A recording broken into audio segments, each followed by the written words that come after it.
Estamos lendo juntos, conforme o boletim, o livro de Neemias.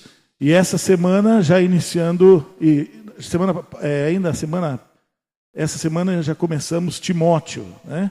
Dando continuidade ainda nessa semana que entra para a leitura, e os estudos e o culto da manhã está reservado para compartilharmos as leituras semanais.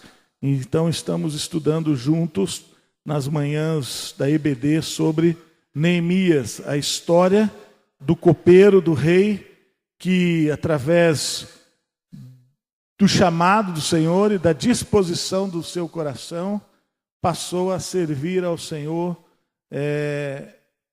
sendo usado na restauração dos muros de Jerusalém.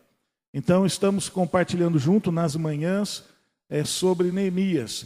Eu pedi para os jovens colocarem ali, nós vamos só dar uma repassada na semana passada, onde falamos sobre a importância de assumirmos um compromisso com Deus e servirmos ao Senhor, olhando para a vida de Neemias. Neemias é uma referência de dedicação, de obediência à voz de Deus para realizar uma obra tremenda. E na semana passada, pode passar, jovem, nós compartilhamos sobre como servir a Deus de maneira eficiente e comprometida, olhando para Neemias. E falamos sobre isso, pode passar.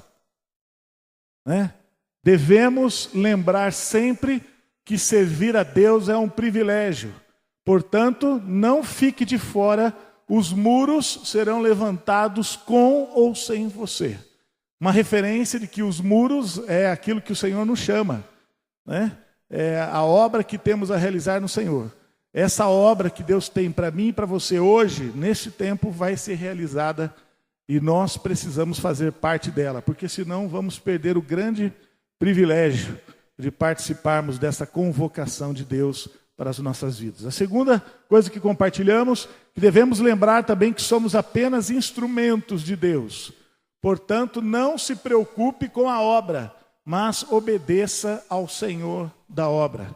A responsabilidade da obra de realização é de Deus, mas nós temos que obedecer a Ele e não nos constrangirmos com as dificuldades ou as impossibilidades da realização da obra. Deus é a nossa referência, não é a conclusão da obra ou as dificuldades ou os problemas. Tudo o que fazemos, temos que lembrar que somos instrumentos a serviço do Senhor. É Ele que realiza em nós a sua vontade. E muitas vezes nós focamos naquilo que fazemos. E não, nós temos que focar naquilo em quem obedecemos. Então nós estamos na disposição do Senhor e obedecemos a Ele. E que maneira as coisas vão ser conduzidas por Deus não são a nossa preocupação, nem o nosso alvo. Nosso alvo é obediência a Deus. Neemias, eu acho que ele nunca imaginou que ele poderia realizar uma obra tão grande com tanta eficiência. Mas ele não se limitou aos muros e às dificuldades, sejam elas de pessoas, sejam elas de materiais e em qualquer outras dificuldades, mas ele estava focado naquilo que Deus tinha a realizar através da vida dele. Em último, nós falamos sobre também que devemos lembrar que no reino de Deus, nada se faz sozinho. Portanto, não descarte ninguém. Todos podem contribuir para o sucesso da obra. Todos nós estamos envolvidos neste projeto de Deus chamado igreja, com a responsabilidade de juntos levarmos o evangelho àqueles que não conhecem. Essa é a bandeira da igreja. E todos nós somos indispensáveis. Todos nós somos convocados, mesmo aqueles que muitas vezes não podem pôr a mão no arado, mas são convocados para orar, para interceder, para acompanhar e incentivar. Eu gosto muito de pensar nessa condição de que todos são importantes, quando nós vemos aquela competição de remo. Então, já viram aquela competição de remo, que tem um grupo remando, fazendo força, mas tem um fraquinho, baixinho, mas tem uma voz muito forte, que ele fala, vamos, vamos, vamos, vamos. E tem gente remando, mas ele faz parte do sucesso, da vitória. Sem ele, o que acontece? Os remadores não têm cadência e também não têm ânimo. E às vezes nós não temos força para o trabalho, mas também não temos ânimo para chegar para o irmão e falar assim, vá meu filho, faça, realize.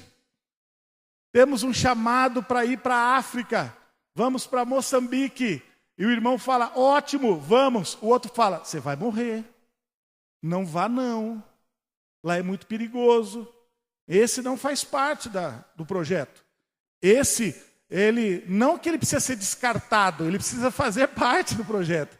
Nós temos que assimilar também, né?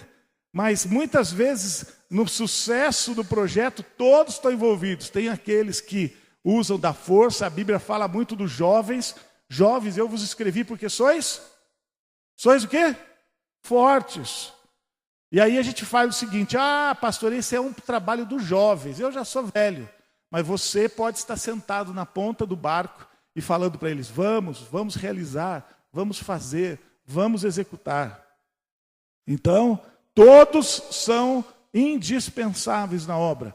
Nós não podemos olhar para a igreja e achar que, em função das dificuldades ou das nossas preocupações, nós podemos ficar de fora. Quando você fica de fora, você não vai compreender o sucesso e as vitórias que o Senhor tem a realizar na vida da igreja, e principalmente e de uma maneira natural e sobrenatural, mas naturalmente na nossa vida também somos abençoados. Quando nós colocamos a mão na obra, Deus cuida da nossa vida, Deus desperta do nosso coração, todas as nossas preocupações passam a ser assimiladas também no coração de Deus. E pode passar. E compartilhamos ainda sobre isso. Devemos lembrar que a obra tem por finalidade manifestar a glória de Deus. Portanto, não perca o propósito e a finalidade da obra de vista. Aquilo que estamos fazendo na igreja é aquilo que estamos realizando no reino, não é uma terapia. Né? Às vezes a gente confunde a igreja com o tratamento de fisioterapia. Não é? O que a pessoa está com uma dificuldade de andar, então vai no fisioterapeuta, e ele fala assim, vai fazer caminhada, vai fazer treinamento para você desenvolver. Né? O propósito da igreja, a finalidade da obra é manifestar a glória de Deus, e não aos meus interesses, as minhas vontades e os meus propósitos. Não é realizar em mim um tratamento, mas é, acima de tudo, olhar para os propósitos de Deus. E muitas vezes nós podemos pensar que servir a Deus é apenas o resultado de um bem-estar do meu chamado. Não, nós temos que nos preocupar que tudo que fazemos é para manifestar a glória de Deus. O que é manifestar a glória de Deus?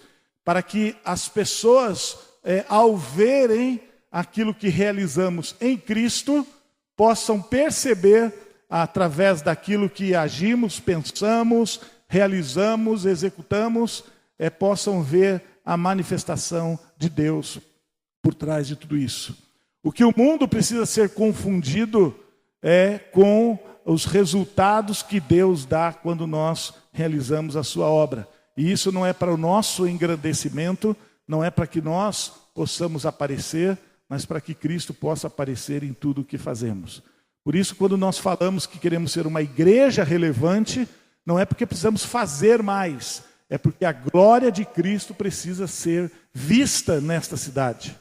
Nós não queremos fazer com que a Igreja Batista seja conhecida em São José dos Pinhais, com que o ministério A ou B seja o mais importante. Não, a ideia da igreja como projeto de Deus tem por finalidade, em tudo, manifestar a glória de Deus. As pessoas, quando passarem ali na rua, têm que falar, olha, ali naquele lugar, Deus está presente.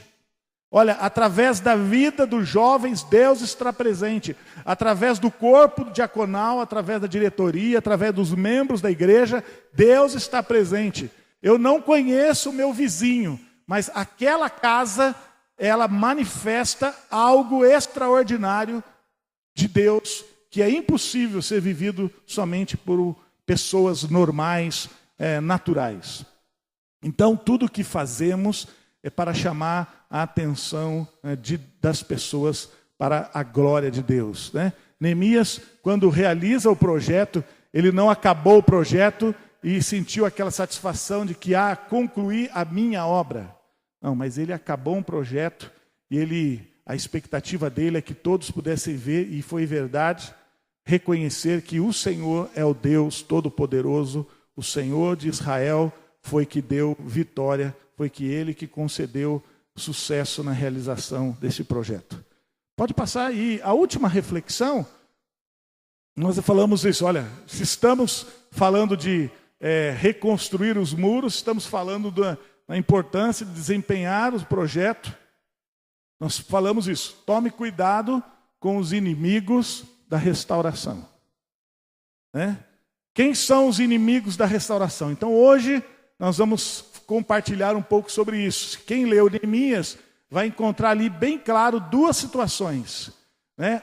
Uma obra a ser realizada e um povo dedicado a realizar a obra, em contrapartida, uma referência de pessoas contrárias à realização da obra.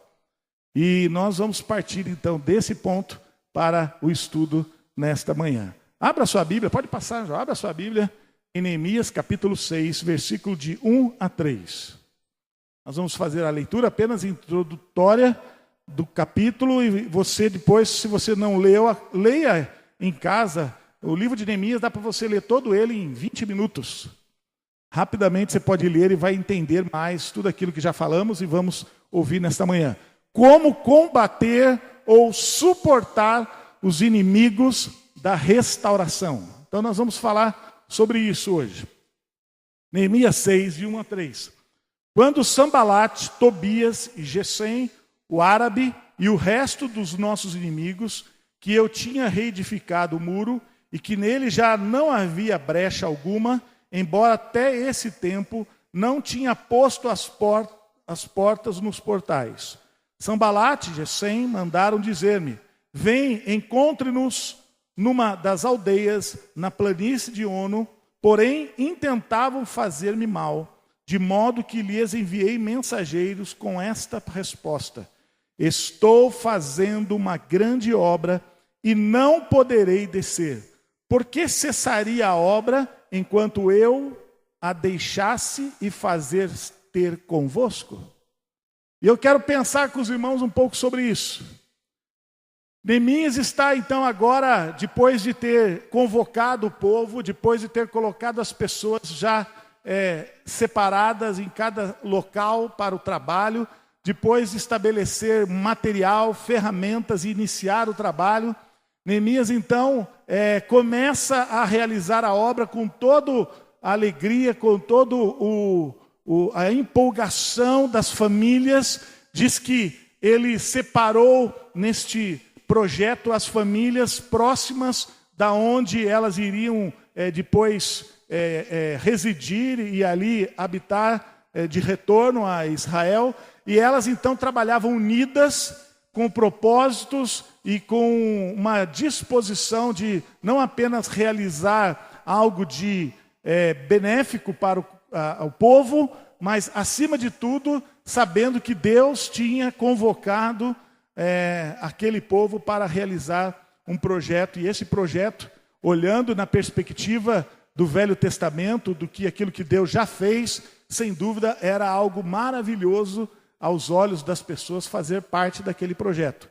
E as pessoas então estavam trabalhando, alegres, dispostas, e do outro lado já existia um grupo que era contrário a esse projeto. E os irmãos viram que eles fizeram de tudo para tentar impedir ou para paralisar a obra. E de maneira interessante nesse texto, diz que eles chamam Neemias para uma distração ou quem sabe até intentarem algum mal contra Neemias, com pensamento de que se nós investirmos contra Neemias, que está organizando esse projeto, a obra pode parar. E Neemias, com toda a sabedoria, e aqui é interessante ver, né? Neemias, com toda a sabedoria de Deus, ele então diz para aqueles homens: olha, avise que eu não vou, porque existe algo que eu estou fazendo que não pode parar. Não pode. E isso eu quero pensar um pouco na nossa vida cristã, né, naquilo que Deus está fazendo em nós e através de nós. Será que as distrações deste mundo, os inimigos deste mundo, será que não são eles que estão nos distraindo para que nós não realizemos uma construção espiritual nas nossas vidas? Será que o mundo não está roubando de nós tempo, roubando de nós alegria, roubando de nós motivação, e nós, olhando para a nossa construção espiritual, nós estamos vendo que esta obra de Deus em nós, que começou na salvação, ainda continua uma obra não só inacabada, porque diz que nós estamos em construção até a volta de Jesus, mas há muito tempo esta obra está paralisada. Eu não sei se você consegue dimensionar na sua vida espiritual, desde o dia que você aceitou Jesus. Vamos imaginar que você já encontrou Jesus há 10 anos atrás. Você consegue imaginar que você, em 10 anos, o quanto você cresceu, amadureceu, fortaleceu? Ou a sua vida, quem sabe, continua a mesma, as atitudes e os problemas continuam na mesma dimensão de observação e de resultados?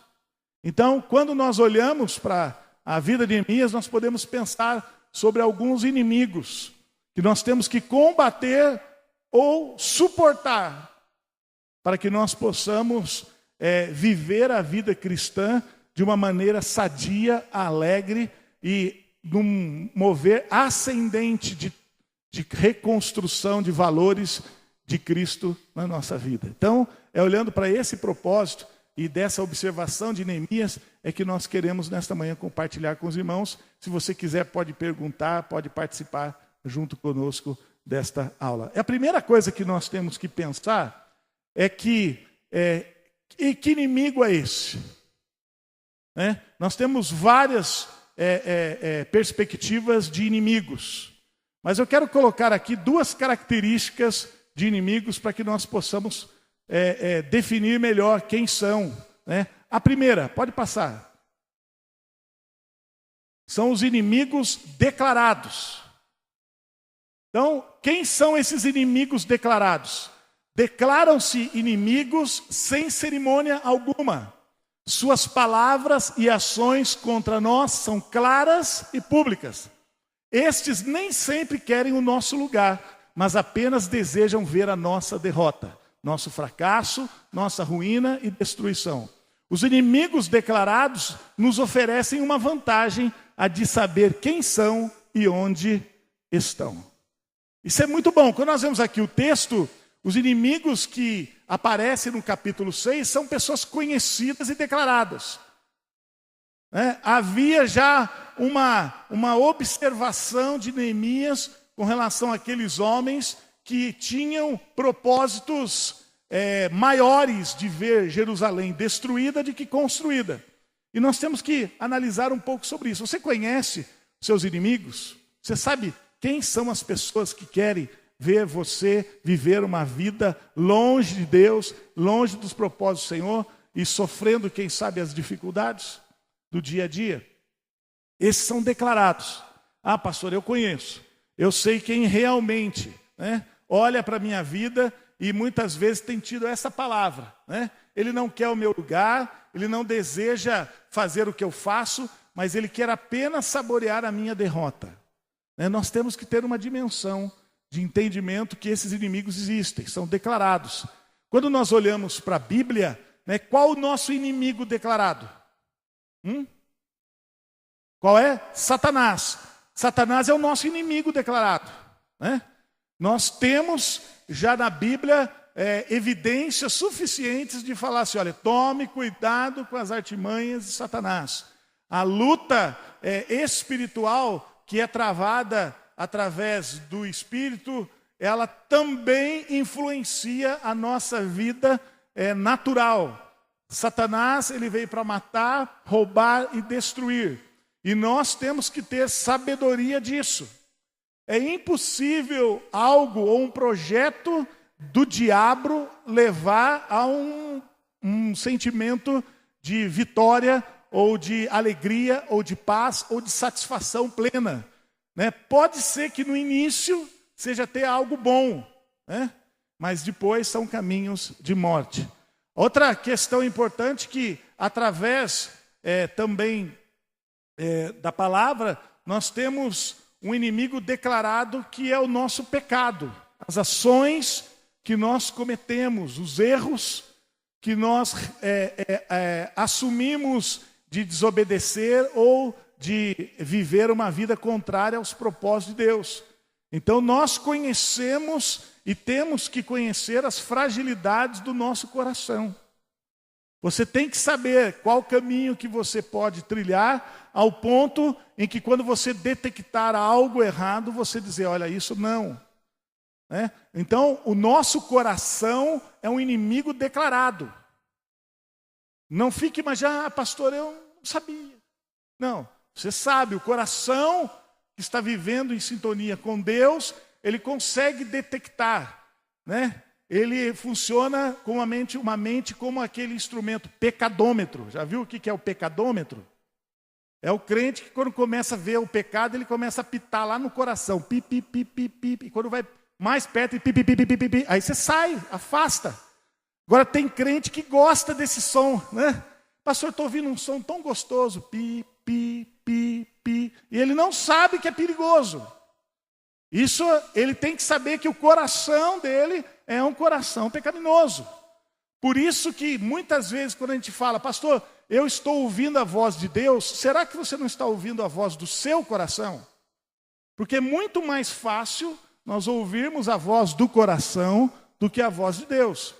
E nós temos que olhar para a Bíblia fala que o coração é enganoso. Então ele é o inimigo declarado.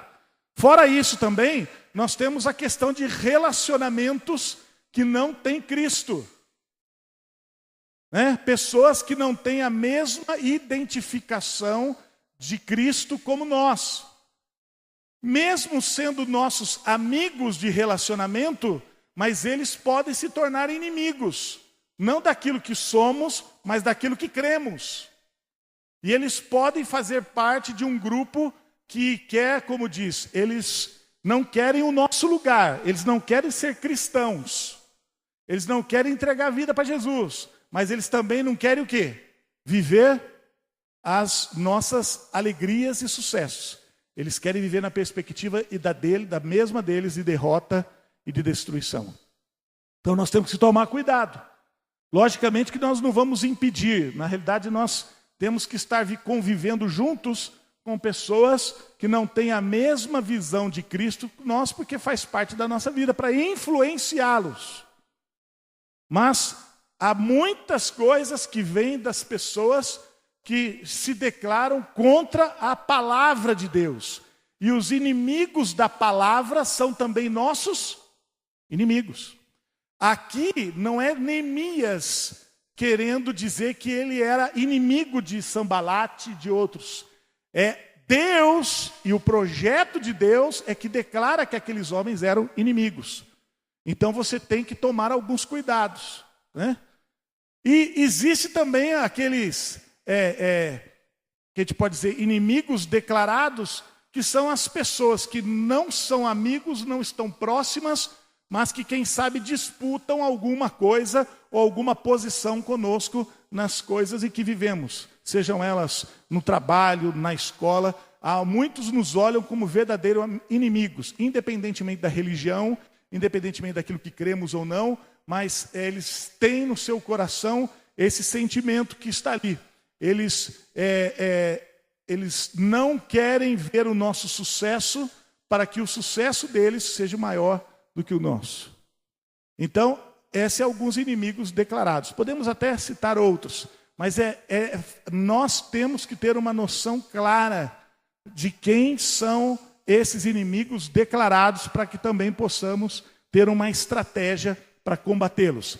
Você vai ver aqui no texto que Neemias, ele não ataca os seus inimigos.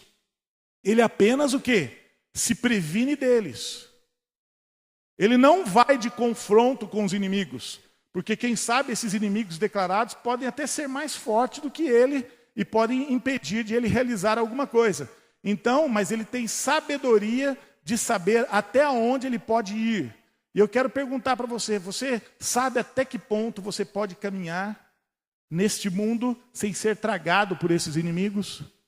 Então isso é uma reflexão nesta manhã. A segunda característica dos inimigos são os inimigos camuflados. Então, quem são os inimigos camuflados? Essa classe não se assume como inimigos. Fazem festa para você, te recebem sempre com um sorriso, te abraçam, fazem juras de fidelidade, mas no íntimo te odeiam e não te suportam. São invejosos e agem apenas com malícia, visando sempre vantagens pessoais. São cínicos, hipócritas, mentirosos e covardes. Esses camuflados não é fácil. A própria palavra diz que não é fácil. Esse é aquele lobo vestido de ovelha. A intenção, na realidade, não é agradar, mas é destruir, mas ele não se revela. E como enfrentar esse inimigo camuflado ou esse inimigo revelado? Nós vamos estudar daqui a pouco, mas eu quero que você pense um pouco sobre isso. Não é que você deve olhar para o seu irmão com desconfiança, né? É interessante que às vezes a gente, depois, quando a gente vê quem são os inimigos camuflados, a gente anda olhando do lado, será que é esse, será que é esse? Não, Neemias não tem essa preocupação.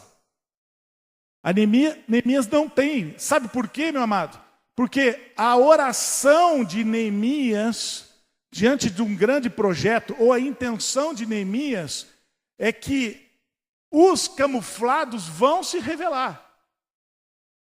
Porque quando nós temos um discernimento espiritual de Deus, nada fica encoberto.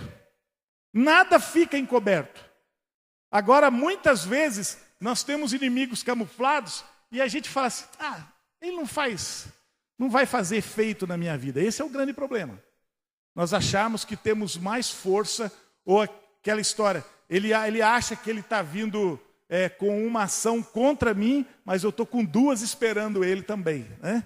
Então não é esse conceito, né? Não é essa expectativa de confronto do inimigo, mas é viver sobre uma disposição clara de discernimento de Deus, para que quando os inimigos camuflados vierem, nós possamos caminhar no meio deles, mas não ser influenciados ao ponto em que as coisas que até mesmo podem, a princípio, serem um relacionamento bom, se tornem algo de destruição, né? E não tem como nós enfrentarmos esse tipo de situação identificando ou abandonando. Nós temos que suportar e ter um grande discernimento do Espírito para poder entender quem realmente está contribuindo para o nosso sucesso na obra de Deus ou para o nosso sucesso da nossa vida cristã, e não são hipócritas, não são mentirosos e não são covardes. Nós temos que tomar muito cuidado com isso, né? Então, a Bíblia não fala que você deve evitar não estar com ninguém, não. Nós convivemos em relacionamentos. E dentro desses relacionamentos, a ideia é que aquele que tem uma vida plena de Cristo transforme os inimigos camuflados em amigos de verdade, como também os inimigos revelados em amigos de verdade, que lutem para a mesma causa, mesmo projeto, que tem o mesmo propósito. Então, mas nós temos que tomar cuidado, realmente não é fácil. E muitas vezes nós fazemos considerações com relação aos inimigos camuflados, e tenho dito para os irmãos que o que vai nortear a nossa caminhada de sucesso e de crescimento e de bem-estar está muito relacionado ao meio que nós convivemos. Se você está cercado de pessoas que você pode contar para o seu crescimento e fortalecimento, elas vão te empurrar para cima. Mas você pode estar vivendo, quem sabe, derrotas hoje, situações de crise hoje, é porque você anda cercado de pessoas, são muito joia, muito legal, sentam na sua mesa, mas na realidade estão fazendo você não crescer ou tirar de você algo que você queira estabelecer. Então temos que tomar cuidado. Voltando, a nossa proporção de crescimento, de amadurecimento, está relacionada muito aos nossos relacionamentos. Os relacionamentos podem nos colocar lá no alto, mas também podem nos destruir. Relacionamento é um negócio gravíssimo. Gravíssimo. Então, nós temos que tomar, principalmente quando pensamos nesses inimigos camuflados, como é que você detecta? Veja a quanto você progrediu ao lado deles, em todos os aspectos. Veja se você é uma melhor pessoa, ou quem sabe você adquiriu coisas erradas a partir dele, manias erradas. Veja se na sua vida com Deus, através desse relacionamento, você está mais próximo de Deus ou mais longe. Pastor, eu tenho um amigão, gente boa, amigo de trabalho, ele é meu parceiro. Todo domingo ele me chama, vamos jogar bola. Eu tenho que jogar bola com ele. Todo domingo ele vai lá. Todo domingo de manhã ele tem que jogar bola. Todo dia ele vai. E meu amigo, é amizade, né, pastor? Você acha que ele está pensando simplesmente em oferecer para você uma distração de domingo? Talvez até na cabeça dele, ele esteja pensando em oferecer uma distração. Mas ele pode estar sendo usado pelo inimigo para tirar você de uma referência da palavra e levar você para jogar bola. Ele nem sabe disso. Porque o mundo jaz no maligno. Então você vai, deixa eu pensar um pouco, será? Um dia alguém falou para mim, pastor, eu estava quase para ir na igreja, quando eu estava querendo, chegou gente na minha casa. Pronto, chega a gente não consegue sair. Isso tem sido todo domingo, pastor, todo mês. Tome cuidado. É uma excelente pessoa, ele não sabe, mas ele pode estar contribuindo para a paralisação da obra de Deus na sua vida, e você está dando trela. Né? Já falei para os irmãos, não tem nenhum problema nos relacionarmos com pessoas que não têm Cristo.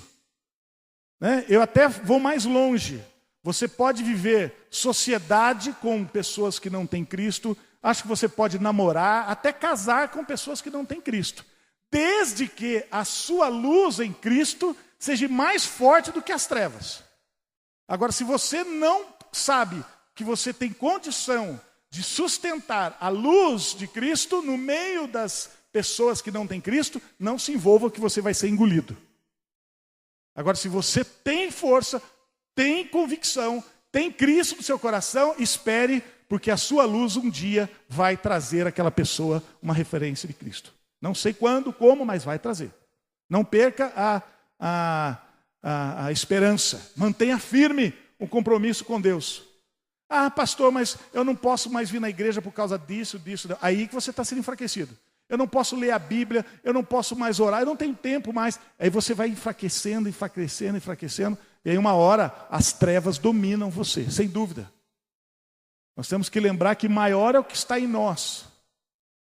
Né? O problema hoje é que tem pessoas que se declaram chamados para uma obra, para realizar um projeto de Deus, têm convicção de Cristo, estão dispostos a mudar o mundo. Mas quando se envolvem nas coisas desse mundo, são sufocadas pelo mundo.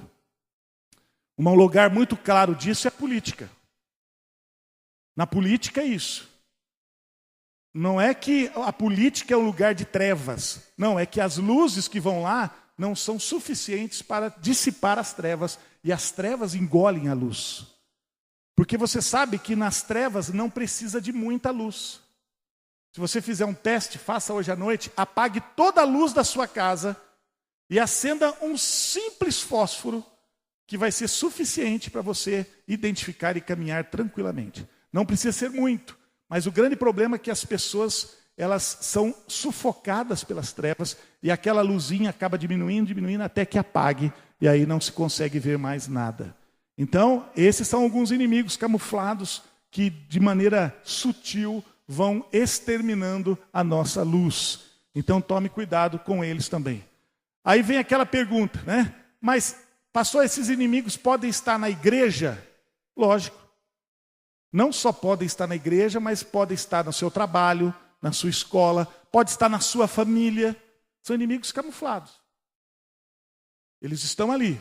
Agora, isso não quer dizer que você precisa isolar-se ou você precisa andar de maneira a evitar relacionamentos, porque não tem nem Jesus, quando esteve entre nós, evitou esse tipo de inimigos. Ele caminhou junto com eles. O que me chama a atenção de Jesus com relação a inimigos camuflados é Judas. Judas era um inimigo camuflado. Quem era Judas? Discípulo. Era um dos discípulos. Né? Ele só se torna traidor porque nós conhecemos o final da história. Né? Se torna alguém que vem de Jesus e que perde daí toda a sua credibilidade, mas enquanto andou com Jesus, sem dúvida nenhuma, era um inimigo camuflado. Jesus sabia quem ele era, mas ele tentava camuflar-se no meio das coisas boas para distrair Jesus. Né? E nós vemos que Jesus caminhou tranquilamente no meio dele. E a todo momento era luz na vida dele para que ele mudasse de vida, de atitudes, de valores. Né? Então, essa é a nossa referência. É como nós vamos identificar a influência desses inimigos, sejam eles camuflados ou revelados. Volto a falar, examine-se você como você está. Pastor, eu estou muito infeliz. Tenha certeza que tem pessoas ao seu redor que estão contribuindo para isso.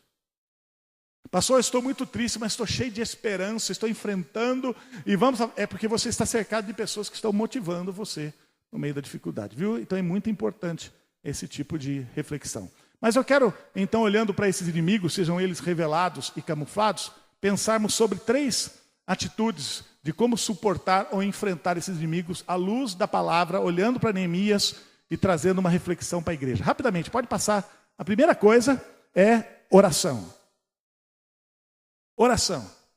Se tinha algo na vida de Neemias que fazia com que realmente os inimigos fossem tratados com toda a preocupação, mas numa disposição de não serem interrompidas obras por causa deles, era a sua relação com Deus. Oração é intimidade. Oração não é um momento de você pedir e agradecer simplesmente. Oração é o resultado de uma vida íntima com Deus. Isso é oração. Nós trouxemos para uma realidade distorcida que a oração é falar com Deus quando eu preciso ou quando eu desejo. Então, ele fala comigo através da Bíblia e eu falo com ele através da oração. É verdade. Só que não é um simples falar. E muitas vezes não precisa nem falar. O que precisa é viver. Oração é expressão de vida com Deus. Um relacionamento profundo. Nós temos um Deus que não precisa que nós falemos nada para Ele. Você não precisa chegar, eu queria orar pedindo que Deus abençoe a minha família.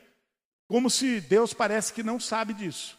Não, eu preciso orar porque eu estou com um problema de saúde. Não, Deus não precisa saber, Ele sabe. Oração não é informar a Deus aquilo que Ele não sabe e pedir uma ajuda para Ele. Não. Oração é chegar diante de Deus numa extrema intimidade e dizer para Ele, Senhor, eu estou apresentando a minha enfermidade porque está difícil de eu entender esse propósito que o Senhor tem nela. Me ajude. E eu me constranjo diante dEle, como eu me apresento diante de um pai, de um amigo, de alguém que pode comigo viver este momento. Então havia no coração de Neemias um profundo sentimento de realização da obra. E quando ele ora, ele fala, Senhor, o Senhor está comigo. A obra é nossa, os projetos são nossos. E a oração traz essa expectativa. A oração impede que nós não falemos alguns absurdos. Pastor, estou me sentindo só. Ninguém me ama, ninguém me quer. Meu marido me abandonou, minha mulher, meus filhos, amigos, não tenho ninguém. Esse é alguém que não sabe o que é oração. Esse é alguém. É interessante quando Elias resolveu viver um momento triste, ele corre para a caverna e Deus chama a atenção dele, olha, você esqueceu de ter uma intimidade comigo. E desperta Neemias para orar de novo. Não para ver, não para ouvir, mas para sentir. E ele fala, Neemias, eu estou no silêncio. E só ouve a voz de Deus quem está no silêncio da sua vida. Já falei para os irmãos, perguntaram para a Madre Teresa por que ela orava tanto. O que tanto ela falava com Deus em oração. E aquela mulher diz, não, mas eu não falo com Deus na oração. Na oração eu ouço a sua voz. Eu pergunto, qual foi a última vez que você ouviu a voz de Deus? Porque a gente só sabe falar. E acha que Deus, ele é apenas um carimbo, dizendo, está aprovado, está aprovado, está aprovado. Não, o projeto é dele. Neemias, mesmo querendo realizar a obra, mas o projeto era de Deus. E ele precisava viver essa experiência com Deus. A vida que você leva hoje, a partir do momento que você aceitou a Cristo como Senhor e Salvador, essa vida não é mais sua. Então você não pode viver essa vida sozinho, você tem que viver através de Cristo. Você precisa de oração. Porque senão você não vai realizar os projetos de Deus que passam pela sua vida. Jesus é exemplo disso. Jesus, mesmo sendo o próprio Deus, ele usava da oração para ensinar os discípulos, olha quem o Pai e eu somos. Não era um discurso, mas era uma ação de encontro, quando Jesus buscava o Pai em oração. Oração é um lugar de encontro com Deus. Essa é a oração. Você, quando ora, você vai ao encontro de Deus? Ou você apenas apresenta as suas dificuldades? Se nós apresentarmos apenas as dificuldades, nós podemos ser surpreendidos com um Deus que pode dizer para você, olha, eu não vou fazer nada por enquanto. E você, quem sabe, vai ficar insistindo na necessidade, e Deus fala assim, olha, isso é pouco. A sua necessidade eu posso resolver, mas não é isso, eu tenho mais. Deus é muito mais do que muitas vezes nós limitamos a nossa relação com Ele através da oração. Então, oração é uma expressão de intimidade. É marcar um lugar com Deus. Na quarta-feira nós temos cantado sempre esse cântico, né?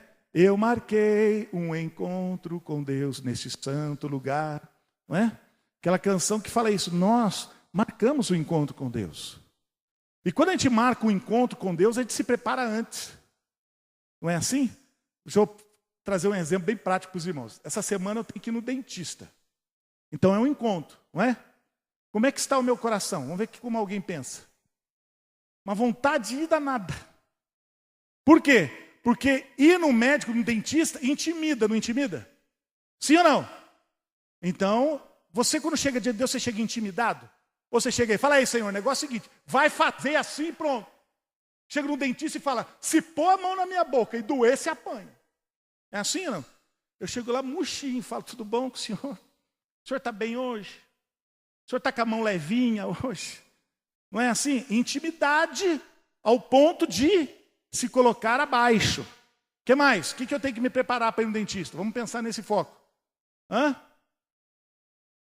que mais? Qual é a reação de encontrar com o dentista?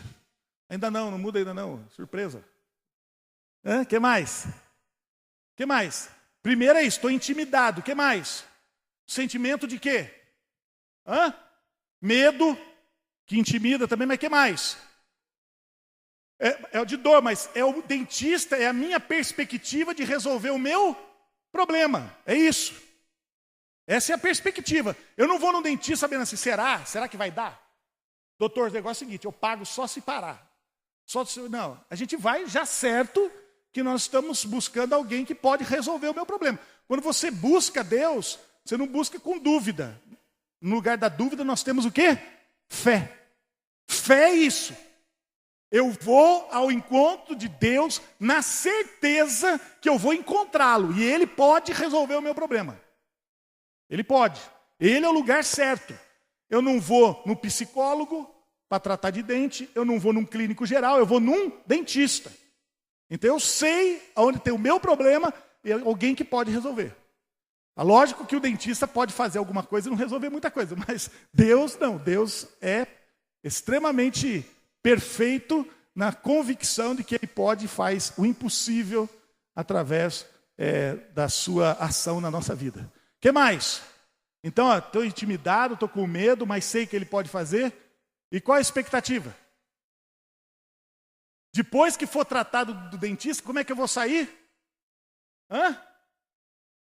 Sai, puxa, curou, resolveu, né? Não estou mais com problema no dente, não tenho mais dor, fez obturação, fez canal, fez o que for. Sou satisfeito, sai com aquela alegria, mas sai com a boca meio torta, assim, né? Está doendo um pouco. Assim. Dói.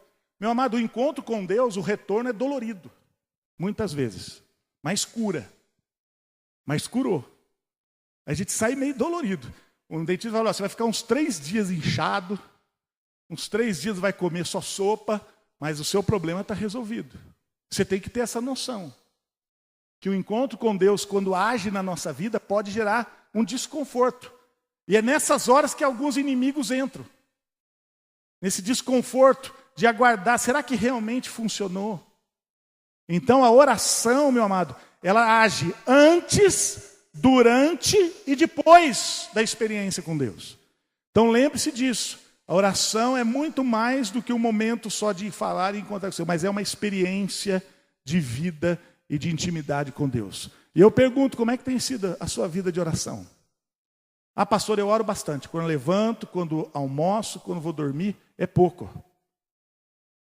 Oração tem que ser conforme a palavra fala, acho que Tessalonicenses, orai sem cessar. Tem uma vida de oração. Né? Ore, seja com os olhos abertos, fechados, em voz alta, em voz baixa, num lugar tranquilo, num lugar agitado. Não, mas lembre-se, prepare a sua mente a todo instante, para que quando você for surpreendido por um inimigo, você esteja em sintonia com Deus. Eu imagino Neemias trabalhando lá na obra e orando, Senhor, abençoa, jogando lá as pedras no muro e falando, Senhor, que bom estar aqui, que coisa maravilhosa esse projeto, que bom que o Senhor me trouxe para aquilo. E aí o inimigo fala para ele, vem para cá que eu tenho uma cilada. Ele fala, não, eu vou continuar aqui. Eu estou em sintonia com Deus. Quem está em sintonia com Deus percebe a ação astuta, seja dos camuflados ou dos revelados. Porque Deus é que abre a nossa visão. Então tenha sempre uma vida de oração. Eu vou trabalhar, então ore durante o trabalho. Você acredita que você pode encontrar um inimigo no trabalho? Então esteja em oração. Você está lá apertando as parafusos, está lá ajudando alguma coisa, e você está, Senhor, muito obrigado, que bom, Senhor, estar aqui no trabalho, fazendo serviço. Porque quando o inimigo se revelar, você fala, opa, isso aí é alguma coisa errada. Na escola, está estudando, prestando atenção em geografia, matemática, mas fala, Senhor, muito obrigado por esse dia, obrigado, e trazendo à memória a presença de Deus naquele lugar. Eu tenho certeza que você vai enfrentar melhor os seus inimigos. Amém? Então tá bom. Próximo. Como enfrentar os inimigos? Dedicação. Aqui está diretamente relacionado ao projeto de Deus. Né? Neemias, ele não distraiu o seu tempo, mas ele investiu o seu tempo na obra, dedicou-se a fazer os muros e sem interrupção. Muitas vezes o diabo e os inimigos agem na nossa vida quando nós estamos naquele momento de conforto. Sabe aquela história? Pastor, eu estou dando um tempo. Tempo de quê? Eu não estou me envolvido com as coisas da igreja, eu não quero participar muito. É nessa hora que o inimigo vai começar a criar grandes obstáculos na sua vida. Então seja alguém dedicado à obra do Senhor.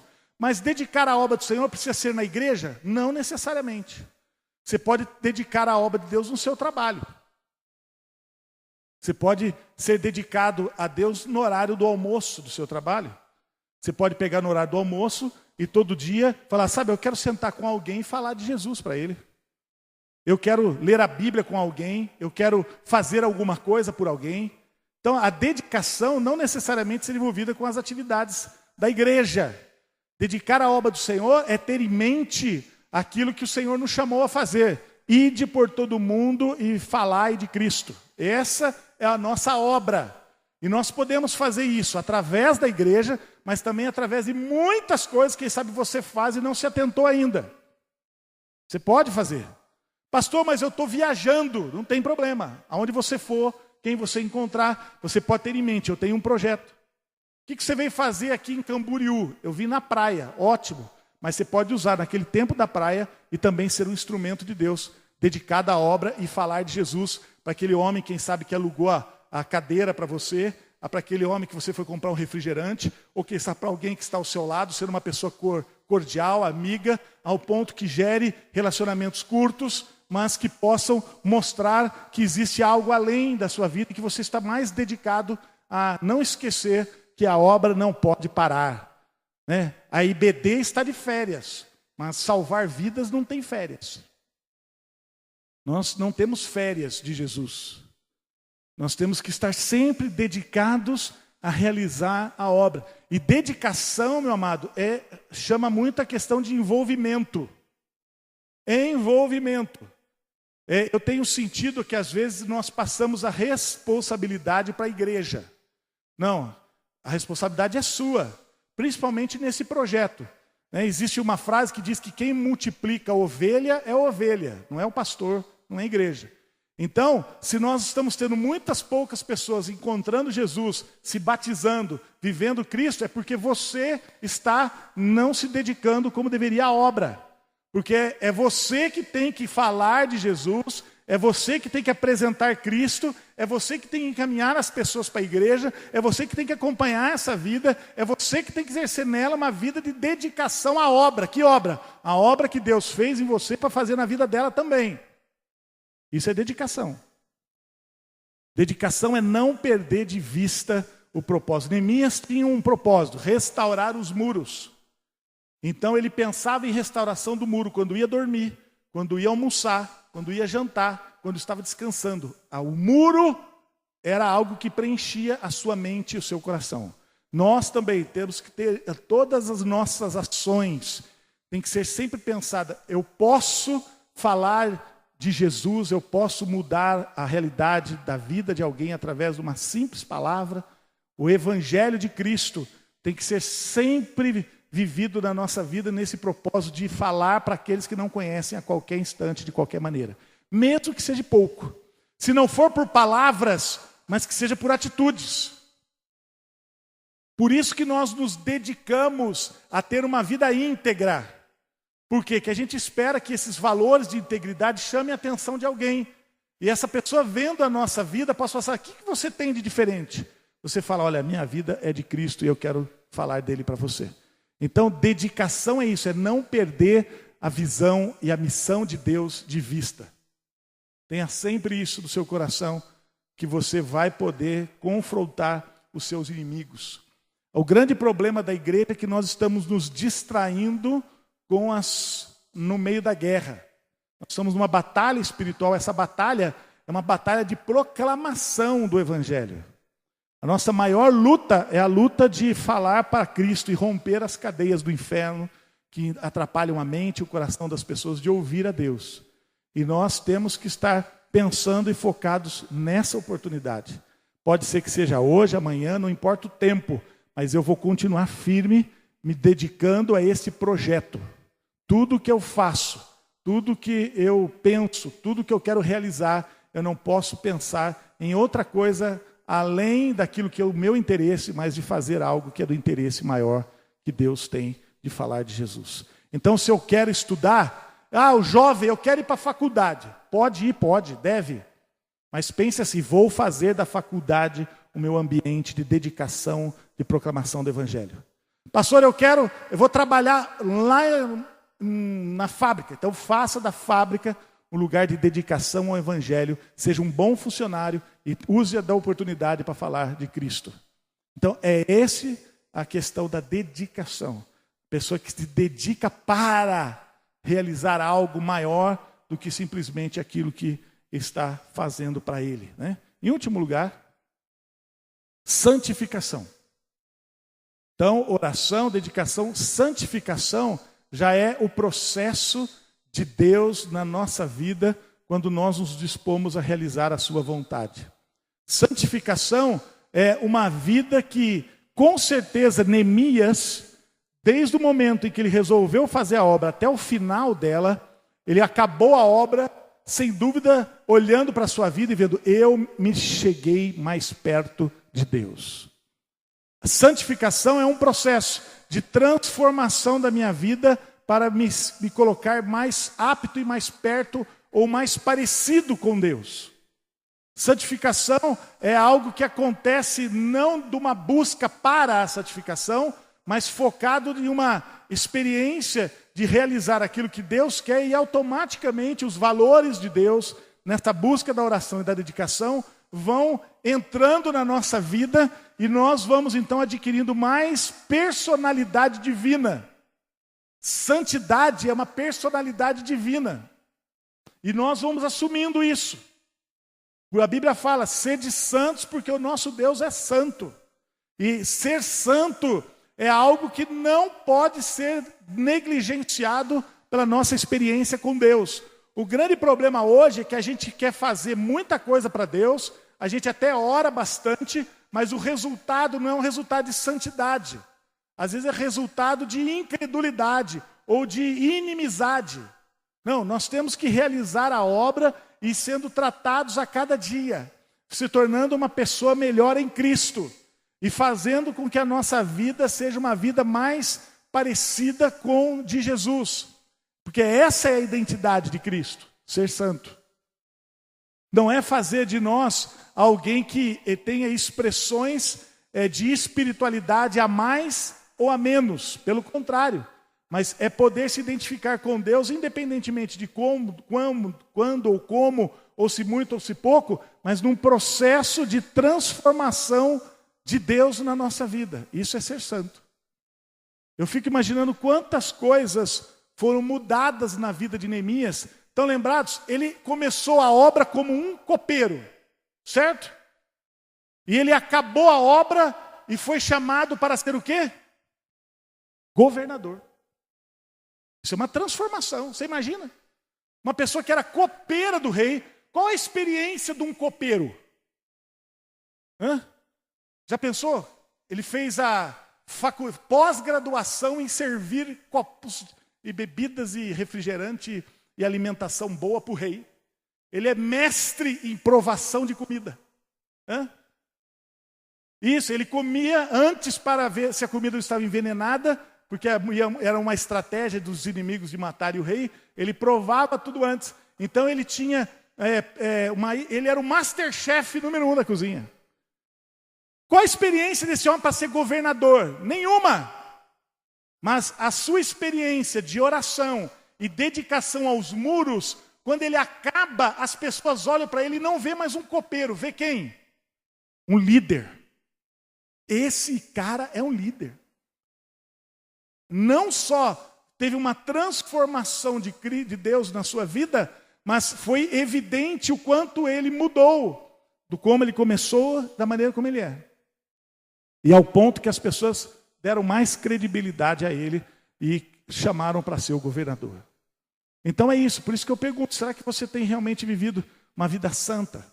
Através de seus gestos, valores, diante de um mundo hoje tão corrupto com relação às coisas deste mundo, onde que a gente vive entrelaçado com as coisas do mal, e a gente falar que ser santo, alguém pode dizer assim, pastor, mas ser santo é impossível. É verdade. Mas a impossibilidade não nos impeça de caminhar para viver essa santidade. O que o inimigo tem falado no coração de muitos é assim, você não vai conseguir vencer. Então, se você não pode com os maus, o que você faz? Junte-se a eles. Se você não pode, junte-se a eles. Está todo mundo fazendo, faça também. E aí nós perdemos o foco. Neemias viveu uma experiência de santidade na sua vida, na obra. orava, dedicava, e santificação foi uma reconstrução de valores do próprio coração de Neemias. Enquanto ele construiu o muro para Jerusalém, Deus construía uma vida nova em Neemias. Quando você serve a Deus, você está colocando a mão na obra, Deus está trabalhando na sua vida também para fazer de você alguém mais perfeito, mais santo, conforme a sua vontade. Possamos pensar sobre isso. Pode passar. E diz o texto, Neemias 16, 15, 16, que acabou-se, pois, o muro aos 23 dias do mês de Elul, em 52 dias. Sucedeu que, ouvindo todos os nossos inimigos, temeram todos os gentios, nossos circunvizinhos, e decaíram muito no seu próprio conceito, porque reconheceram que por intervenção de nosso Deus é que fizemos esta obra. Olha o que acontece quando alguém ora, dedica e vive uma vida de santidade. A obra do Senhor vai impactar os inimigos. O que aconteceu com os inimigos? Primeiro, eles ouviram. Eu quero perguntar para você, como é que as pessoas lá fora ouvem a sua vida? O que se ouve falar de você? Ah, lá vai um homem de Deus. Lá vai um ex-telionatário. Não, um ex que você... Qual ex que você tem como referência que as pessoas falam que você ouve? Essa é a nossa relação com o mundo. É viver algo que desperte neles, primeiro, essa questão de ouvir. Depois de ouvir aquilo que nós estamos fazendo no Senhor, eles temeram. Temeram. E volta aquela pergunta. Quando você vai se relacionar com o incrédulo, quem que treme? Quem que treme? Deve ser o incrédulo. Não é o cristão. Ai, pastor, o senhor não sabe o que aconteceu. Mudou do meu lado na sala um menino que ele é macumbeiro, espírita. Ai, eu estou morrendo. Não é ele que... Quem está tremendo? É você que está tremendo dele? Pastor, o meu chefe agora, você que treme. Não, é as pessoas que têm que tremer diante de nós. Quando um cristão chegar, né, na Câmara dos Deputados, todo mundo tem que tremer. Ih, chegou, irmão. Não vamos fazer coisa errada não, rapaz. Treme porque o cara tem Deus. Será que é essa a reação dos nossos inimigos quando nos veem? Outra observação. Os nossos circunvizinhos, né, temeram os gentios e decaíram muito no próprio conceito. O que significa isso? Alguém pode explicar o que significa isso? Os inimigos decaíram no conceito deles mesmos. Por quê? Já aconteceu isso? A pessoa chega e fala assim, olha, vou dar o braço a torcer, mas não é que você está certo. Você decaiu no conceito dele. A pessoa achava que você não ia fazer nada, que você não representava nada, que você não ia amar, mas ele acaba dizendo, olha, eu não sei como, mas eu quero, diante de você, dizer que, olha, você me surpreendeu. Você superou as minhas expectativas. Essa semana ainda eu vi um videozinho de alguém fazendo um teste de emprego para trabalhar numa firma, se não me engano, acho que é de almoxarifado, logística. E entrou o rapaz, o chefe falou assim, você quer trabalhar com a gente? Ótimo, então você vai fazer o seguinte, você vai receber uma caixa de 16 coisas, mas você vai falar que só recebeu 15. Esse é o primeiro serviço seu, alguma coisa assim. E a pessoa então estava ali para começar o trabalho, falou assim, está disposto, se você quiser trabalhar conosco, a primeira atitude sua é essa. Nós recebemos o material, todo mês você tem que falar que aqui não são 16, são 15. Porque um você tira e vai deixar para mim. E aí você está empregado, vai começar. A pessoa aí fala, você pensa até amanhã você me dá a resposta se você vai fazer isso ou não. E aí no outro dia foi o rapaz lá e chegou diante dele e falou assim, olha, senhor me desculpe, mas eu não vou me corromper diante da necessidade do trabalho para fazer algo errado diante do meu Deus. Então eu não quero aceitar o serviço. Aí o chefe falou assim, parabéns, você está empregado. Eu já fiz teste com mais de 20 e você foi o único que não quis aceitar a minha proposta. Por isso eu quero no trabalho alguém que seja honesto, que seja fiel, em que eu possa confiar minha empresa nas suas mãos. Esse é alguém que o ímpio tremeu. O ímpio tremeu quando viu um homem honesto. É isso que significa isso. porque reconheceram que por intervenção de Deus é que fizeram. Meu amado, que coisa maravilhosa quando as pessoas falam, olha, eu sei que Deus está com você. Aquilo que você faz, aquilo que você vive, é resposta de uma vida com Deus. Não é os seus valores, mas é Deus. Lembrando que nós fazemos tudo para a glória de Deus. Então que nesta manhã você pense sobre isso. Leia Neemias e aprenda a ter uma vida de oração, dedicação e de santificação, para fazer com que realmente os inimigos sejam declarados, sejam camuflados, não importa, mas que eles possam, no final da sua vida, ou quem sabe até a volta de Jesus, quando lembrarem de você, fazerem essa reflexão. Ouvimos, tememos, decaímos no nosso próprio conhecimento, mas reconhecemos que o Deus dos membros da Igreja Batista Central fizeram algo extraordinário através da vida deles. Vamos orar?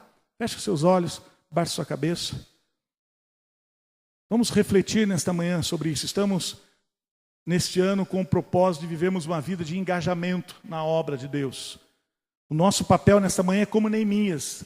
O meu papel nessa manhã é convocar você, como Neemias fez. Bater de porta em porta, bater de coração em coração e dizer, vamos juntos? Vamos realizar uma obra melhor para Deus? Vamos usar através da igreja uma grande oportunidade de mudar São José dos Pinhais?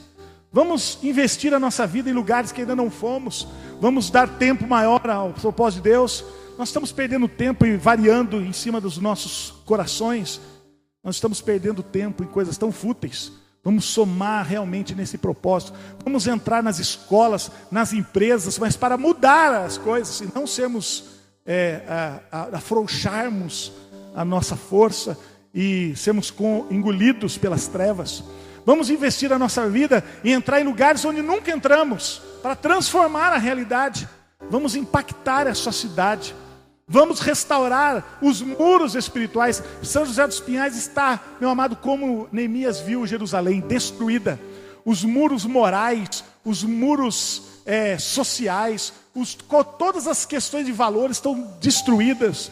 Nós não confiamos nas autoridades, nós não confiamos nas pessoas. Há uma incredulidade, há uma maldade nos corações espalhada em todos os lugares. E cabe a nós, não apenas chorarmos, Senhor, faça alguma coisa, mas cabe a nós dizermos, Senhor, eis-me aqui. Eu quero fazer parte. São José dos Pinhais será uma cidade conhecida como uma cidade restaurada pelo poder de Deus através da minha vida. A começar na sua casa, na sua rua, no seu bairro, na cidade, no seu trabalho, aonde o Senhor colocar. Mas faça como Neemias, assuma este projeto, que é muito maior do que, quem sabe, alguns anseios do seu coração. Porque se você viver isso em oração, dedicação e santificação, com certeza você vai viver muito mais próximo da felicidade. O que eu encontro em Neemias, em todo esse texto, não é um homem infeliz, é um homem que sofreu muito, porque realizar a obra não é fácil, fazer a vontade de Deus não é fácil, mas eu entendo que ele chega no final da vida dele realizado no Senhor, dizendo, Senhor, muito obrigado, porque o Senhor usou a minha vida para marcar a história. Quem sabe Deus quer usar a sua vida para marcar a história de São José dos Pinhais. Quem sabe quer marcar a sua vida para mudar a história de uma pessoa. Que coisa maravilhosa será o dia que alguém vai chegar no céu e vai dizer, olha, Senhor, eu estou aqui, porque um dia o João, a Maria, não sei o que, falou de Jesus para mim. Eu louvo a Deus por isso, porque essa pessoa mudou a minha história. Quem sabe Deus, nesta manhã, quer usar você para realizar essa grande obra nesta cidade, através da sua vida, nas vidas que estão destruídas. São José dos Pinhais, meu amado, o Brasil, o mundo está destruído. E o Senhor continua desde aquela época até hoje convocando Neemias. Mas nós somos apenas copeiros. Nós não sabemos fazer nada. Olhe para Neemias e veja que não importa quem você é ou quem você faça. O importante é o Deus que estará com você.